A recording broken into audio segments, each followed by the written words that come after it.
Oh, oh, it's lonely at the top, baby. It's lonely at the top. Shit, we're going up, we're going up. Guys, it's an absolute pleasure. I'm really composed. I've not lost my rag. Oh, it's great to see everybody. How are we? How are we, guys? Because I'm great. Like R.I.P. Morecambe and all that, but Reds are going up. Oh my god. Wow, wowee. Them you Reds. Shit. Do you not just wonder like how different it could have been? How different this live could have gone. I could have come on here just like gun to my head. It could have gone so much worse. But wowzer. Wowzer. We tell you what, that's a win. That is a serious win. I hope you're all doing well, guys. This is, in case you're just new here or you're watching it on a video or what, every Monday we do a Barnsley related live. So in the last few weeks, obviously, it's been heavily transfer related and focused on mainly potential outgoings, because that's like always something that we get scared of. But obviously, after the first game, we've been to Plymouth. Probably one of the harder games that you're gonna get in this league, Plymouth away. I know it's not the Plymouth that you'd probably expect to play in a couple of weeks, but this is also not the same Barnsley side that are going to be playing in a couple of weeks. And I'm happy. I'm really happy. It's one of the hardest games at year out at way. It's furthest game at year that's out at way. And we've come out of it, despite the amount of shit that we had to deal with in that, we have come out of it with a 3-1 win. Now, everybody was saying I was deluded, because I said 2 apiece in my prediction video.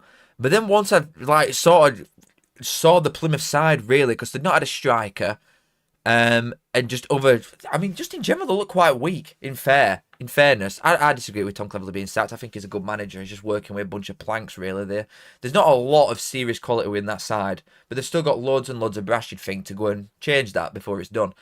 But the actual game itself, like the stats are going to be, I'm surprised it's not heavier favouring Plymouth there. They had 3 shots on target all game, and we had 10 men for the last half an hour. Quite surprising.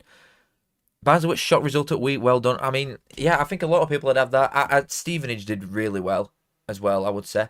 You think Murphy was shaky? That's crazy. That's crazy. It's his first game for us in a competitive fixture, and I think he made some very good saves. Like, for Plymouth's perspective, what's his chuffing name? That Caleb Watts looked very sharp. He did look good.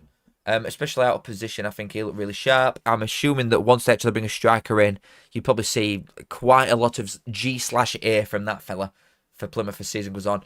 But who cares about Plymouth, guys? Literally, who cares? Shove him under the rug, move on. 3 points, have that. Jobs are good, and we're off. Like, who cares? Literally, who cares? We don't need to speak about Plymouth anymore. We literally do not care. We do not care. Right, so first up, we have got to speak about the Shepherd thing, because we're going into Burton now. Like, obviously, Robert's got injured, which really don't help, and it's probably a groin issue. And at that big age that Robbo is, I think it's highlighted as well, because Surian come out in an interview afterwards and said that, obviously, the position that we've been put in, plus we wanted some anyway, we definitely need to go and get some defenders in. So I think it's very clear that we need a right centre-back and a right-back still. I thought Digivigny were good, but it's still a clear position that we can strengthen on, I would say.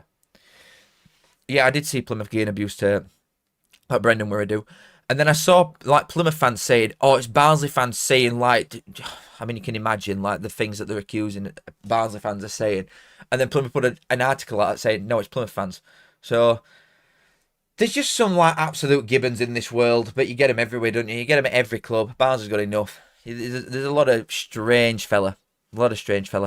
And I agree with Deegs there. Neebs and Deegs. I agree with Deegs. I think we should have had defenders in before this, but we've done very well to go there and win with the amount of shit that we had to put up with. We've started 4 centre backs. We've got no fit/eligible left back, and obviously now for the rest of this season that's fine, because Ogweta can play all the way up until Gent being back, and then them two can have an healthy competition. Plymouth at home, Gent can play. Do you know what I mean? So we're all right in left back position now. But as for right backs, like we've still not got one. We've literally still not got one. Still, it's crazy. It's genuinely crazy. We've still not got a right back. I've not even seen us linked to one either. Apparently, we're after that fella from Lincoln and him from Salford. There's 2 that we've been like looking at for a bit. But there's no nailed on like, oh yeah, we look very likely to get these in.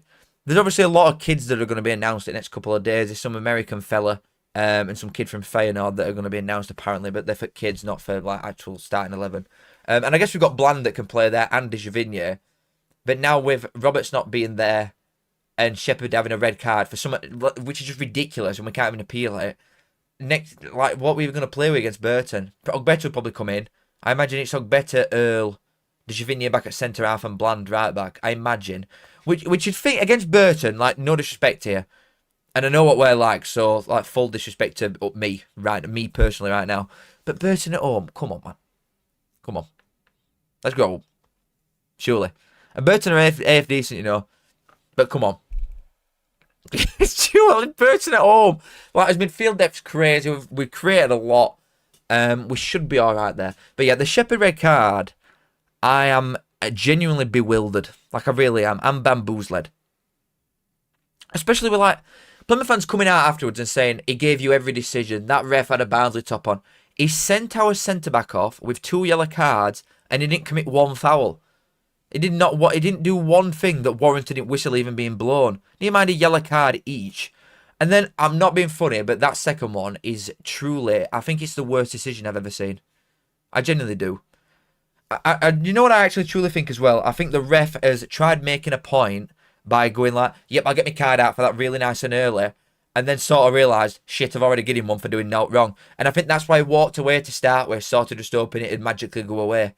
I think he's got card out as fast as he possibly can, get it, and thought, shit, and then walked off like, oh god, what do I actually do here? Shit, what do I do? Like, the ref were crap for both sides, really bad. Like, and it worked for both teams as well. I do think Cooper got lucky to an extent when he clattered into Watts for Plymouth, that striker, or him that were just playing for Midfield. But it wouldn't have been a red card. Like, they're all sat there saying, oh yeah, but he should have been sent off. Why? Why should it have been sent off where 2 defenders stood next to keeper? Even if it would have been blown up, it'd have been a yellow card at most. So that affected the game in no way at all. We could have easily lost this game for a red card for absolutely nothing. It's only the fact that Plymouth are shit and couldn't see a game out against 10 men that Plymouth fans are then coming out and saying, oh no, but you can get all decisions. It was very much 50-50 in fact that ref's crap, I would say, personally. But yeah, the Shepherd red card, it's not good for next game. And I thought he looked alright, to be fair. For his first game, I generally think he looked alright. Really do. I think Earl looked better when he was shoved into centre half. I think Earl generally looked alright. Dijavigny looked okay. I think Roberts headed away a lot before he ended up getting injured. I think we looked alright defensively that game. And don't get me wrong, Plymouth did create quite a bit. But personnel-wise, that's not what we're going to be playing every week, is it? With like defence. Once it's done, once this transfer window's done, you'd hope that at least 2 of that back, well, probably 3, maybe 3, at least 2 of that back 4 aren't going to be there. I mean, also, you know, with the Shepherd thing, the yellow cards is the most annoying thing because it's only 1 game ban, even though you can't appeal it, which is ridiculous in its sense. But like, the yellow card thing is now 3. We've been playing 1 game, and he's now 3 cards away from another suspension when he shouldn't have had 1. He's going to get 2 suspensions separately for doing nothing wrong, and you can't even appeal it or do anything. It's ridiculous. It's actually just daft. I don't understand how you can't appeal that, but you can appeal a straight red. It's daft as out. But other than that, other than the Shepherd red card, I think we created arguably more once we got 10 men. I generally do. Like, the shots were fairly even, but shots on target, especially like the things that we were creating, Phillips I thought were really good. I really do. I think Phillips were great. I think that's most I've seen him graft probably in a Barnsley top ever. He really put him centre back and he created a lot. I think McGoldrick could have probably scored from the one where Phillips dragged it across from right hand side. Kelly could have scored. Bland obviously went through 1-on-1 and could have scored. We could have come out of that genuinely with about 5, which is ridiculous. And Plymouth could have had a couple more as well, don't get me wrong. Cooper made some good saves. But I think we definitely deserve to win just from howlers that Plymouth were giving us. And also, the thing that's annoying me more than anything, I think, despite us obviously winning, and ultimately I don't care, but Plymouth fans are saying, oh, Barnsley's so average, they're shit, they're crap. This is not the team that we're going to have for the rest of the season. With a red card for half an hour, and another defender injured. We started with 4 centre-backs because we've not got one eligible full-back. Had to sub 2 of them out, put a midfielder at right-back, and still slapped you up. What do you mean? We're not going to come and play like prime Barca with 10 men and 0 money spent. What do you think we are? What do you think this is? You got absolutely dicked on your own patch. Have that. Bunch of freaks. Right, anyway. Past these shagging weirdos. Some young lads look really good as well. Really, really good. Like, obviously, Jorgen Nathan, I thought it was quality. I genuinely did. As midfield is so good. So good. And the obvious ones that are going to take the plaudits, Connell, Phillips, who were excellent, especially Connell. He were insane. He genuinely were really, really good. But Connell and Phillips are going to take out plaudits, but Jorgen Nathan I thought were fantastic. To say he just immediately comes from non-league, plop him straight in, like straight away, and it just does not look out of place in slightest. And he's what, 19, 20, something like that. And he looked very, very composed. It looks like he's had a lot of experience for his age. He's so sharp and all. He's a unique build, but he's very sharp and quick with his feet. Obviously, he got aerial threat as well. He was heading quite a bit away. And I think that midfield 3 worked well. I think we're in a good position in terms of like the types of profile that we've got in middle. Because Connell, you'd imagine, right? Say if they all stay, Connell is definitely starting every single week. Without fail, he is gonna start every game all year, especially if he starts playing like that. Phillips, I think, will probably leave still. I genuinely do. I seriously do. I still think Phillips will leave. But Russell, you'd imagine, will start every game. But if you don't start Russell, you've got Jorgen Nathan that can go in. If you don't start Phillips, you've got Bland that can go in there. You've got Kelly who can do a bit of everything. Like, we've got such good depth in middle. But Jorgen Nathan looked really good. And Bland as well. I thought Bland was solid when he come on. Solid. Oh, shit. Woo, baby. Are we back? Are we actually back, aren't we? Like, for real. Oh, it's so good. You know when you're best team in league, it's literally the best thing ever. Like, it really is. Joseph, thank you for £2, mate. Told you about Cooper. I saw a lot of QPR fans as well saying that you shouldn't have loaned him out and you should have loaned somebody else out and he should have been your keeper. And I must admit, I agree. I do agree with you. Well, I do agree with QPR fans in general. I don't even know what other keeper is off the top of my head. But Cooper looks very good. Very good. Commands his box well. He had a couple, like, very slightly nervous moments. But his general shot stopping, he made 2 stops that he probably shouldn't have made, I'd say. The one where somebody come in on right hand side and I went straight at him. And then that one from that Watts where he tipped it wide for corner were very good. But yeah, Cooper is the bollocks. And if we go up, I want him, personally. But it is very good. But thank you, Judge, for it too. I appreciate it. Lee, thank you for 5, mate. Good luck for season, fella. Hashtag Pusba. You're going to enjoy my championship predictions tomorrow, Lee. I'll tell you that right now. I'll tell you that. Oh, yeah. By the way, my championship table predictions are out tomorrow. I'm locked in. It's filmed, edited, scheduled. Everything's done. So, holy shit, baby. Holy shit, it's happening. You like it until end. Let's just say that. But thank you, Lee. I do appreciate it a lot, mate. Thank you very much. And then Lucas, I appreciate the 80 pence as well, brother. No message with it. I will look out for you. But I appreciate that as well. Cheers, boys. Very nice here. Joseph, Lee, Lucas. Thank you very much. Right. God, it's just so good, isn't it? It's just... Ooh, it's good to be back, baby. Now, they obviously, when you look at this now, it's going off of players that were brought on. So this is the team that sort of finished it out. But obviously, we had 10 men, and that's still just definitely not what it looked like. So it's absolutely all over the place. And honestly, it's not even worth looking at when it looks like that. It's genuinely not.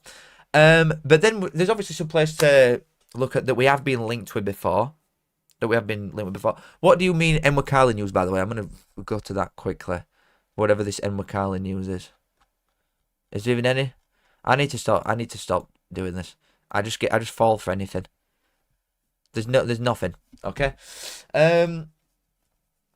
In fact, let me look at the lineup first. I need to get the lineup what we started with. Because the depth were really, really bad. And everybody were on about that before the game. And rightfully so, in fairness. Because when you do look at it, a starting 11 does look really good. But the depth is something that killed us all the way through last season. So obviously when you're looking at it, first game, and you start thinking the exact same thing, it's just really not good, is it? But the players that we had on bench, obviously starting 11 were good. But the players that we had on bench, Flav was his keeper, his young keeper, that's fine. Russell, Cleary, that's great. Barrett is still a young lad and he's going to be in and out squad. But by the time we've brought other defenders in, I think he'll just like be playing probably cup games and under 21s. You know what I mean? That type of stuff. But he's all right for now. Kelly obviously is good. Bland's good, and that Woodcock's a young'un from Barnsley. So I don't mind it for first game, but it is definitely weak. Like, it definitely is a very, very weak bench, really. I know Plymouth's the exact same, and a lot of teams are like that because they're not done yet. But it's because we've got so many injuries. It's bad now on surface of it, looking at that. But we didn't bring players on. We didn't even bring Cleary on. Do you know what I mean? We probably wouldn't have brought like Barrett on if we didn't have to. So I don't think it's end of world yet. And especially when the injuries come back, because they've got Gent's injured. Ogbeta can't play because it's against Plymouth. Who else? Jallo's injured. Farouja's injured. Like, there's a lot of decent squad options you've got there. And say if that is the starting 11 that we like put out, the one that we actually did, our bench, and let's just make it even easier. Let's say that Russell goes in for Jorgensen and we feel as strongest 11. Our bench could easily be Flav, Roberts, Dijavinier, Gentor Ogbeta, Kelly, Bland, Jorgensen, Cleary, Jallo, plus whoever a new attacker is that we're going to bring in. That's the options for bench, and that's if someone like Jorgensen doesn't start, or Bland doesn't start, or Jallo doesn't start, or this new attacker that we're bringing doesn't start. As depth, by the time this window is done, even if we do sell someone like Phillips, our depth is going to be good. It really will, and I think as bench is someone that could save us, really, in certain games once the transfer window's done. But this Thomas Hamer is someone that we've looked at for a while, apparently.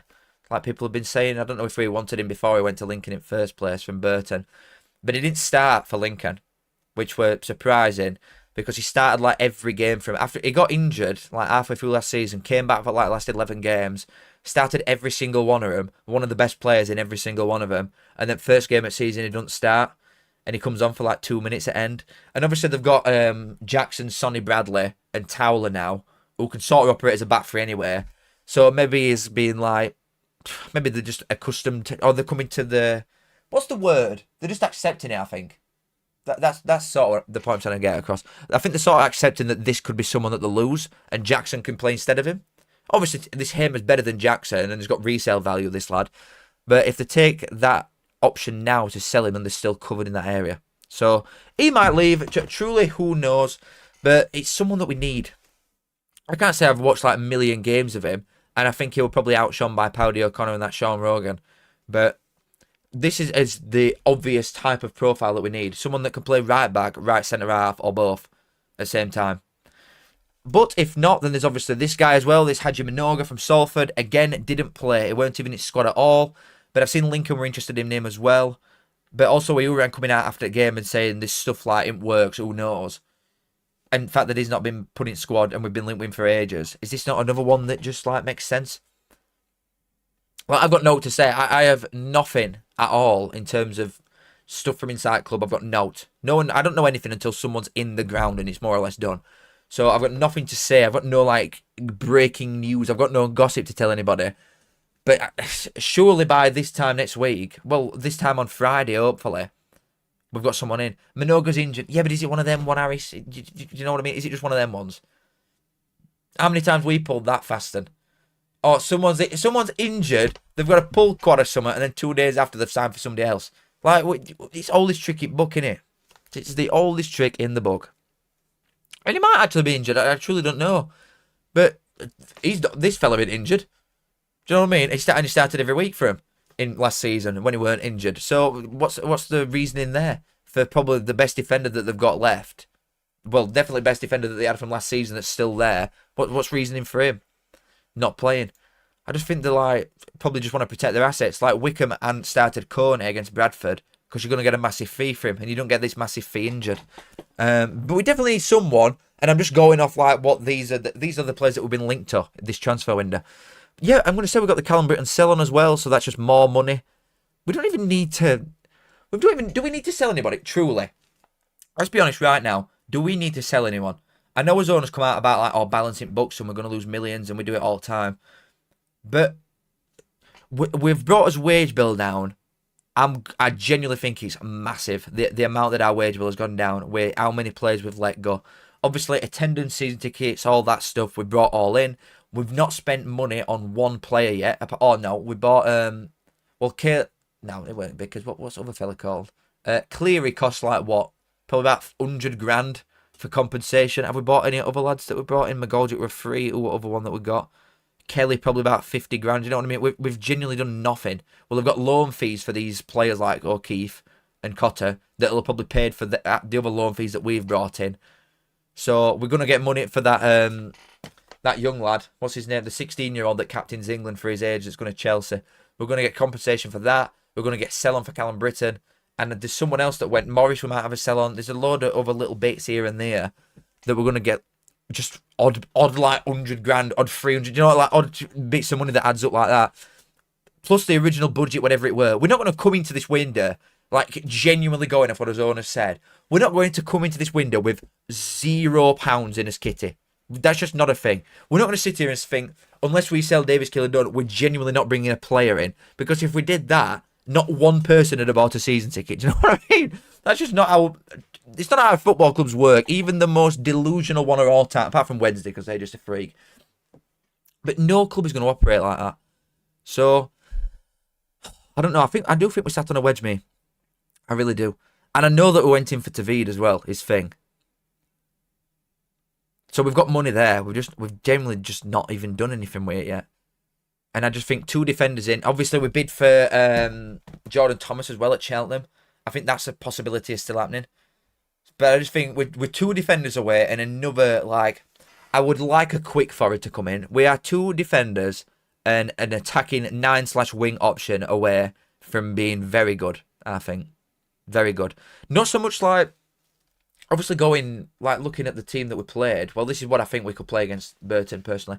But looking at how we actually played against Plymouth, it weren't the most free-flowing attacking football ever, but it's not going to be. It's first game and the amount of shit that we had to deal with.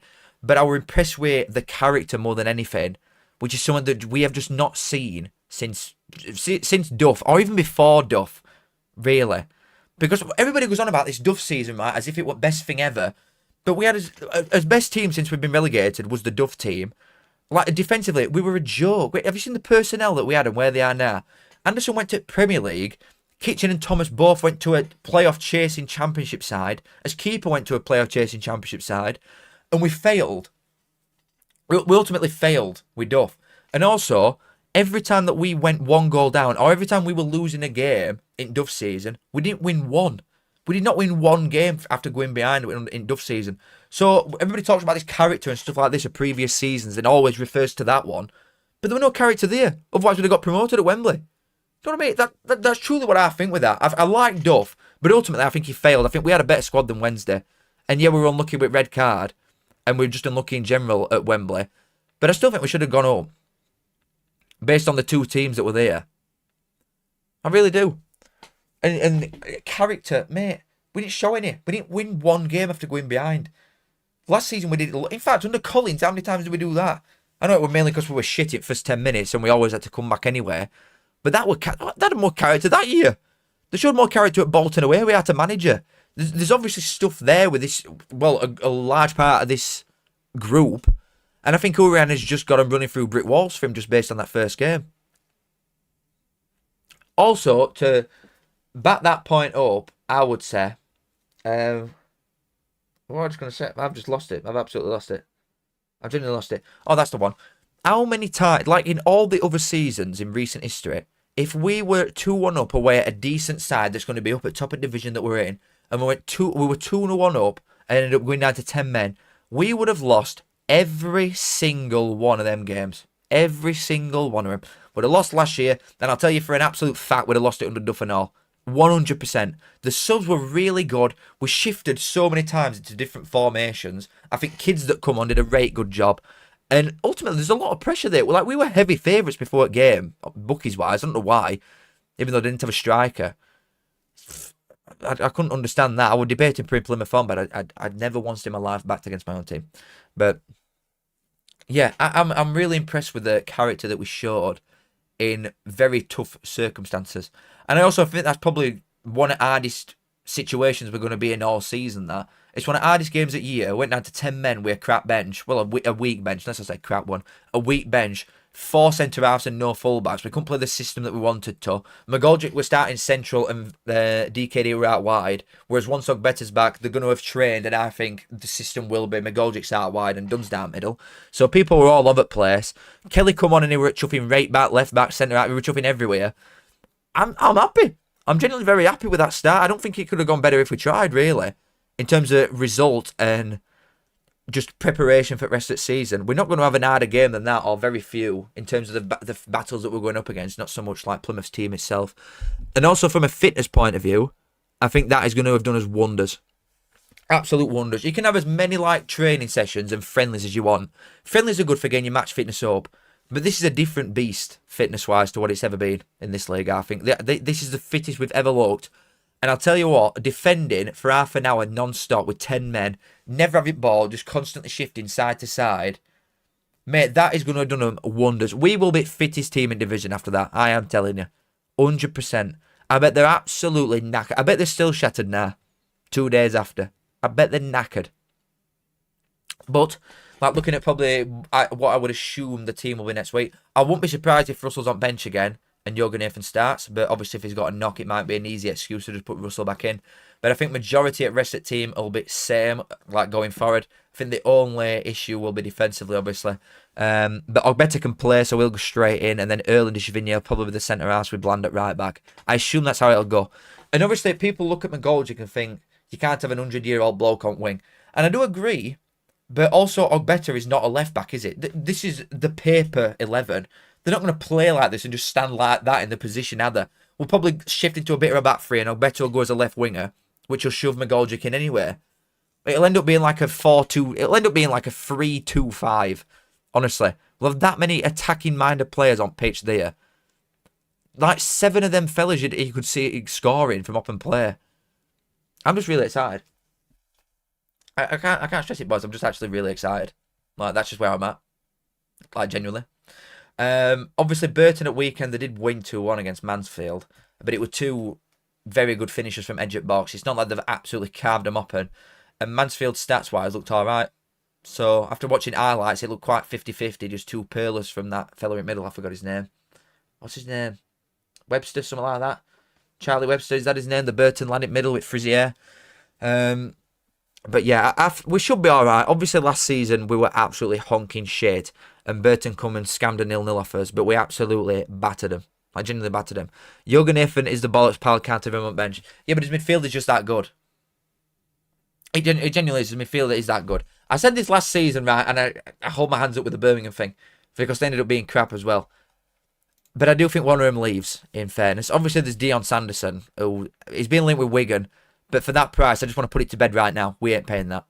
Just want to, we'll put this one to bed right now in case anybody gets a bit giddy thinking we're going to go and get Dion Sanderson. He's going to be on a wedge at Birmingham for a start.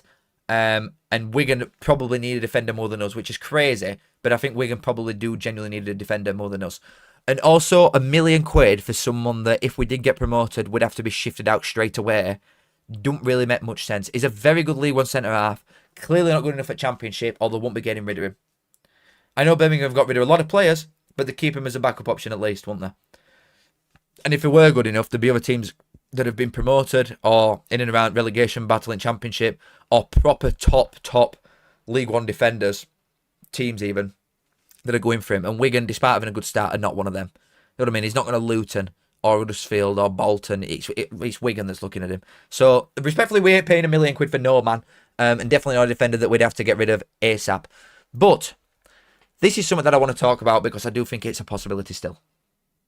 Maybe not to Preston, but he definitely is on Preston's list. I think Birmingham want to get rid of Sanderson. I don't think they want him on loan. They want to get rid. But yeah, I think Phillips, there's still a genuine chance he could leave. I don't want him to leave. Genuinely, after that first game, if you stop the count right now, and I'd genuinely be quite happy. Even though we definitely need defenders still, stop the count, I'm happy with the team that we've got, genuinely. But I do think there is a chance that Phillips probably leaves and we still bring in another forward and 2 defenders. I think that is more than likely the situation that goes down. But Phillips, I do think, will probably be sold. Whether it is Phillips, I've seen people flirting with an idea at Anderlecht. I don't know where that one come from. But Preston are definitely, like, flirt to him a little bit. Or they have been anyway. He's definitely on the list. I think he's just quite far down on it. But if he carries, say if he scores again on Saturday and it's another like half decent finish, people will just take notice. Especially the ones that like again a bit scared, like bottom end championship sides, maybe like a Preston, not so much a Stoke, but like a Preston or who else have people just got down there? All these type of sides that they don't really have to move house for probably. I think they're the ones that maybe flirt with him a little bit. Especially the Preston one. And maybe Blackburn, someone like that. I could see them type of Manchester-based sides, north-western sides, looking at him. But I really don't want him to stay. Like, Uriel looks like he's got something there with him.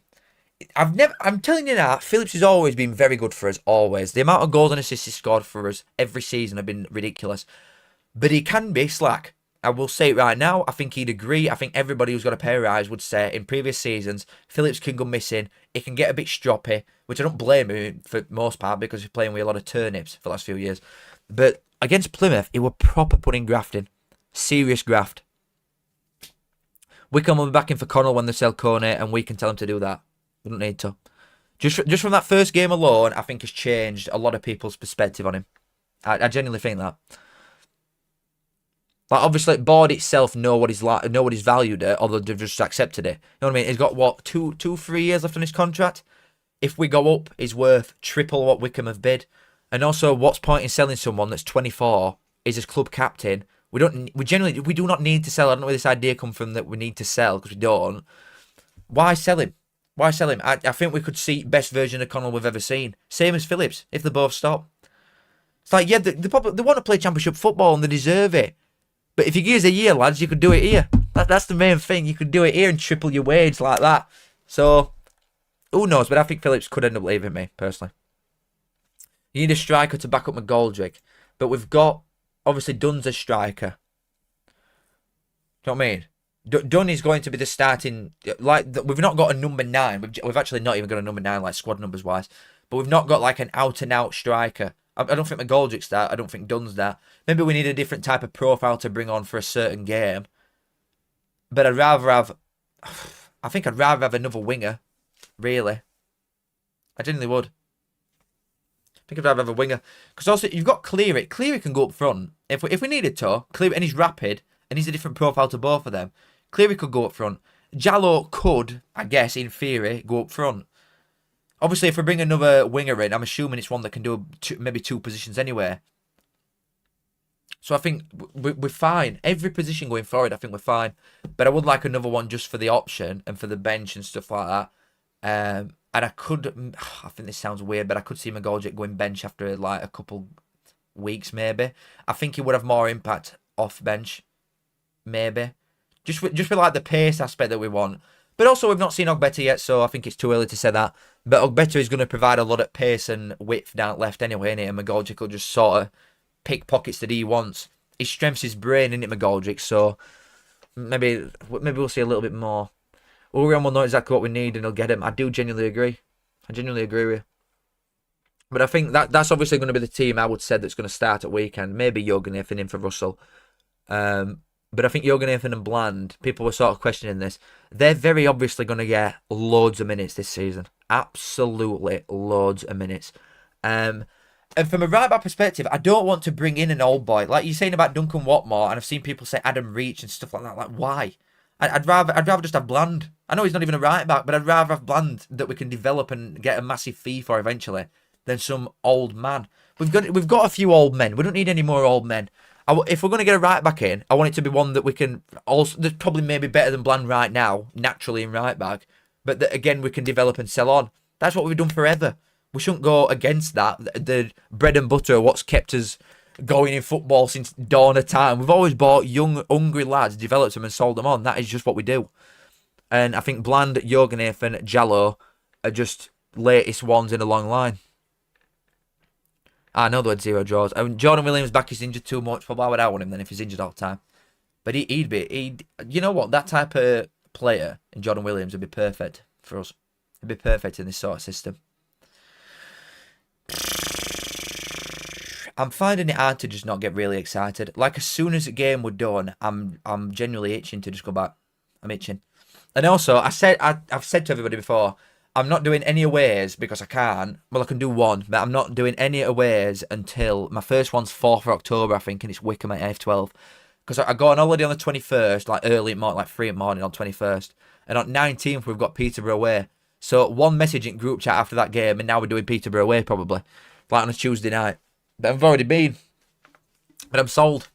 I'm sold. I want to go to them all. I want to go to them all. Burton at home, I am there. Fleetwood next Tuesday in Stupid Cup, I am there. Anytime I can go and watch this team, I'm there. I'm sold. It's infectious. Just one win at a decent side on first game, and I'm there. I'm there immediately. I'm there immediately. Don't even have to think anymore. Bring back Cotter. Yeah, but we'll not be able to recall him. He'll be gone. It's over. I'm going to Malta with the lads. I'm going to Malta. I'm real on his day, Phillips, but sometimes you don't realise it's on page. I agree, but obviously we can only go off what's happening right now in front of us. There's no point dwelling on previous seasons. But for right now, Phillips looks very interested. You know what I mean? He looks very interested. You can definitely tell you're on pitch over there. He created a lot. He must have created most on pitch, I'd assume. But I would argue that Connell was best player on the entire field. Easy. I'm trying to think if there's all else, to be honest. I like Earl, you know. Especially at centre-half. I do like Earl. Vickers look quite sharp and all. I must admit, I think Vickers created a lot of space for other players. And McGoldrick did, in fairness. Dunn didn't really do anything, which were weird. If anything, Dunn was what people think Phillips normally is. Like, Dunn didn't do alt all game and then just popped up with goal and won his game. So that's very rare, though, and very unlike him, because he's normally extremely involved. And then we're saying this, and on Saturday he'll end up scoring 4. So I'm just very happy with the attacking players that we've got. Very, very happy. Oh, I'm gassed. I'm actually just gassed. It's just so good, isn't it? So good being back. Why does my nose look absolutely massive from that? Genuinely, I look like a skate. Does that look really big or what? What's going on there? It was a top defender. I like him. DKD did nothing on left, but it was just a one-off, wasn't it? That's what I mean. I think we were quite cockeyed just based on the fact that we didn't have a left back that naturally would overlap. Earl tried his best, didn't he? Earl were trying to get up and down. But he's a centre-half playing left-back, and you could tell. And an overlapping one. Dijavinier very, very rarely got out of his own half, whereas Earl did quite a lot of that, going like overlapping on left, which is clearly what Obeta's going to do. But that's why it makes more sense to me that McGoldrick will naturally stout out wide on left, so that once Obeta overlaps him, it means that McGoldrick can come in, which would shove DKD over one, and naturally pushes Phillips, who's going to be on right side of midfield, out into natural right mid position that he probably wants to be anyway, and that'd leave Dijavinier back. You know what I mean? Do you think he could snatch title if he get a lot of momentum? It's been one game, mate. But yeah, why not? Generally, why not? Basel won't get rid of that, a couple of loans now, but we've got 3 already, haven't we? This thing, and they'll all start. I think we'll end up buying a right back and a winger / striker, and I think we'll maybe loan in another centre half. That's what I imagine we'd end up doing. Championship edition tomorrow, my friend. Rotherham relegation battle. Rotherham relegation, Barnsley promotion. We will be there. I'm not bothered about Rotherham at all. Lembeke's on trial at Charlton. Any good? Not for championship. Not at all. Not at all. Relies heavily on Obeta being fit enough and committed enough. I mean, I don't think there's a commitment problem. Just generally, if you look at the media and stuff like that, and how happy the players look, they look like they want to chuff in Topham sends in previous seasons. Like the media, and just generally when you're asking them questions in interviews and that after game and in middle of week, they're like something like that, like they're on drugs. Like they can't believe how happy they are. That's what I think. They generally look really happy. I think Urian's just got him. I do think Urian is just like, I think he's transitioned from footballer / mate into manager really well. And it probably helps having someone like Richard Keogh there as well, as maybe more a disciplinarian than Urian is. But I think the coaching partnership looks good. We did some really nice football in spells. I think there's very clearly patterns of play and stuff that you can see that's been worked on. I'll be going to Lewin this year, yeah. And I'm just happy. First game I'm happy, must be said. I really am. Earl always struggled at Preston playing fullback. Unfortunately, North End never thought to play him in the centre. But he's too big to play fullback as well. He's a big physical fella. You don't want to have some like beefcake running down the line, do you? He's a centre half every day. He's so aggressive. I like Earl. I really do. I really do. I just can't see how we're going to sell if we supposedly need to. There's been no big links apart from Connell. Well, people have bid for Dunn, but it was just miles off. I think there's been bids. Well, to my knowledge, there's been bids for Connell, Russell, and Dunn. And Connell were close, like in terms of the fee, but the Russell and Dunn ones were just miles off. So it's just not going to happen. Also, there's something that's slightly worrying me, and I will just speak about it now. Is that obviously Jimmy Blades Ramble, he obviously knows a lot of people high up at Sheffield United, and he sent me a message saying that they're after someone from League One, right, who can play across multiple different positions in front three. So we're looking at like probably wing/striker because they want a forward, and I'm trying to think of players that A would even be good enough for Sheffield United in first place, and B are in League One generally, and I'm like quite limited on players that could do a bit of both. I was thinking that Tolaj maybe at Port Vale, but he's not proven in this league near my championship. And I'm slightly worried that Jallo could be the one that they're looking at. But obviously, the thing with Barnsley now, we are not easy to buy off anymore. Especially under Crines, how easy were we to buy off? As soon as you saw a link to any Barnsley player, like before 2018, it was just like, oh, well, they've gone then. Literally, put 100 grand on table for any player on pitch and you can have them. We were so embarrassing at selling players before. Whereas, for all the shortcomings, this board and ownership are really good at selling players. They really are. Like, if we get rid of any of these lads, even someone that's genuinely crap, we're looking at like £1 million for anybody. For absolutely anybody. Connell, it's minimum 2 mil. Russell's got a year left, and I think they probably want at least £1 million, or I would rather just let him go. Phillips will be at least like £1.5 million, 2 mil. And Dunn, they've genuinely said they want it to be in line with one of record fees for club, which would be like 5 mil. Ali, I don't think Ali would leave because Luton have got so much money to the point that it wouldn't make sense them selling. Kone could only play striker, and he don't play multiple positions. It's got to be someone that can play multiple apparently, and it's in League One. So Jallo can play up front or on wing, or he can play both wings. Dunn can play down middle or out wide. But if we've turned down 7-figure bids, so $1 million plus at least for Jallo before he'd even touched ball for first team, it's got to be. We must be thinking, yeah, we're going to get outrageous money for Jallo. Dunn, they've publicly come out and said that it's one of the club's highest ever sales if he's to leave. So I can't see Sheffield United coming and drop 5 mil on someone like Dunn. I just can't see it. I really can't see it with Wales being in any sort of danger there, but it did sort of worry me a little bit, the thought that it could be. But yeah, I think the only player that could leave, being completely realistic, I think the only one that could leave is Phillips. I think Connell and Russell are just nailed on that they're going to stay. Dunn ain't leaving. I'm being completely real. Dunn ain't leaving. There's no way. Unless someone comes in late on, maybe Wrexham get a bit flustered near end at window and start putting stupid money on table to the point where it probably eclipses record fee. Then you've got to take it, haven't you? But I don't see that happening for any of the players that we've got. I really don't. I think by the time it's done, we might lose Phillips, but I think we'd have 3 new ones in. As squad, it'd be very packed out, and I think we'll be ready then to go for it. Very truly, you should all like or subscribe right now. It's free, you know what I'm saying? Luton tied up the finances at new stadium, that's why they're not spending. But it didn't cost them £100 million for stadium, surely. Was it like 50? I think they've still got some decent brass. Am I ready to see Mads again at Luton? I think I might cry. George Abbott, it wouldn't make sense coming to Barnsley because we've got 6 midfielders. They're all like, well, we've got 7, but one's just not in squad. We've got 6 midfielders, and 3 of them are like young lads that we can develop, so I doubt it. You set up for another Disney's cameo saying that. Well, they'd have to come and buy it again, so I'm alright with that. Do you know a bidder for DKD and Russ? I've got no idea. I have a slight idea on DKD, but I don't know the Russell one. Not got a clue. But I think that might be it. There's not loads and loads to say. It's first game. I'm very happy with how we played. I really am. Like, I thought Plymouth were poor, but obviously by the time it's done, and they still created a lot, by the time it's done, Plymouth will be a side that not many teams go down there and win, or even get a point.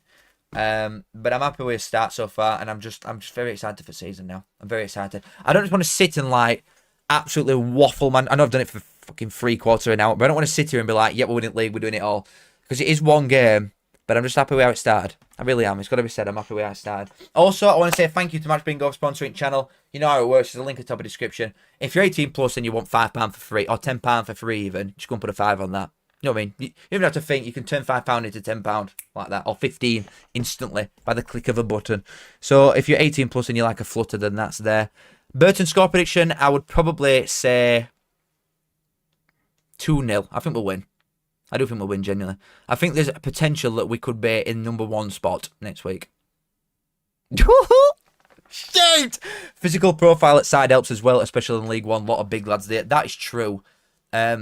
Especially when you put like all the lads in. Because Earl's a big fella. Roberts is a big fella. Russell is. Jorgensen is. McGoldrick's not shy. There's a lot that like to get involved. That Kelly, Kelly's quite a smart midfielder, but he likes to get involved. Connell's not shy at all. Phillips in. There's a lot of players here that want to get a bit rough and ready. So I'm excited. I'm very, very excited for what is next.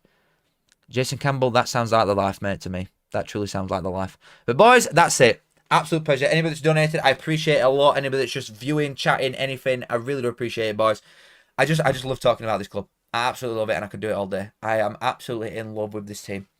I'm sold. We're going up. I'm sold. We've won league. But boys, absolute pleasure. Love you all. Kiss. My championship predictions are out tomorrow. Championship predictions tomorrow. And then Wednesday there will be the League One weekend ones. Thursday the Championship weekend ones. But next live is Thursday, so I will see you then, lads. Absolute pleasure. Oh man, what a life! Seriously, what a life. It's just great, isn't it? It really is. I don't want to end. I just want to sit here and just like say we're the best all season. Please look at our mobile in transfer market, please. Ellis, I will do that right now after I've finished. Absolute pleasure, boys. Love you all. Kiss. And I'll see you in a bit. Come